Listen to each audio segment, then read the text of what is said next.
வணக்கம். அதாவது சிற்பக்கலை, ஓவியக்கலை, நடனக்கலை மற்றும் ஜோதிடக்கலை, மருத்துவக்கலை போன்ற கலைகள் எக்கச்சக்கமாக இருக்கு இல்லையா? 64 கலைகள் உண்டு.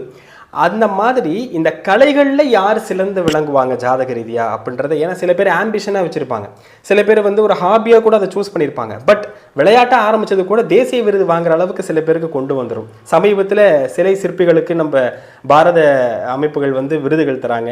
ஸோ இந்த மாதிரி பல கலைகளில் அவங்க தேசிய அளவில் விருது வாங்கக்கூடிய அமைப்பெல்லாம் நம்ம பார்க்குறோம்.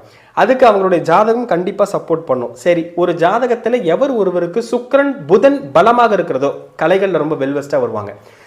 சரிங்க, பிறந்ததுலேருந்தே புதன் சுக்கிரன் பலமாக இருக்குன்னு நம்ம கண்டுபிடிச்சிட்டோம். எந்த தருவாயில் எந்த பீரியடில் அவங்களுக்கு அது கிடைக்கும் அப்படின்னு பார்த்தீங்கன்னா, அந்த வெற்றி பெறக்கூடிய ஸ்தானம்னு சொல்லக்கூடிய உபஜய ஸ்தானங்கள்னு சொல்லக்கூடிய 3, 6, 11, 10 போன்ற இடங்களில் சம்பந்தப்பட்ட கிரகத்தோட தசை நடக்கணும். அல்லது அந்த லக்னத்துக்கு கெடுதல் தராத யோகத்தை தரக்கூடிய அந்தஸ்தை, பதவியை, கௌரவத்தை, உயர் அமைப்புகளை தரக்கூடிய 5, 9, 10 கூடிய ஏதேனும் கிரகங்களோ அல்லது அந்த இடங்களில் அமர்ந்த கிரகங்களோ அந்த வேலையை கண்டிப்பாக செய்யுங்க. அப்போ புதன் சுக்கிரன் எவர் ஒருவர் ஜாதகத்தில் ரொம்ப ஸ்ட்ராங்காக இருக்கோ அவங்களுக்கு உண்மையாலுமே கலைகளில் சிறந்து விளங்கக்கூடிய அமைப்பை உறுதியாக ஆண்டவன் ஏற்படுத்தி கொடுப்பார். நன்றி.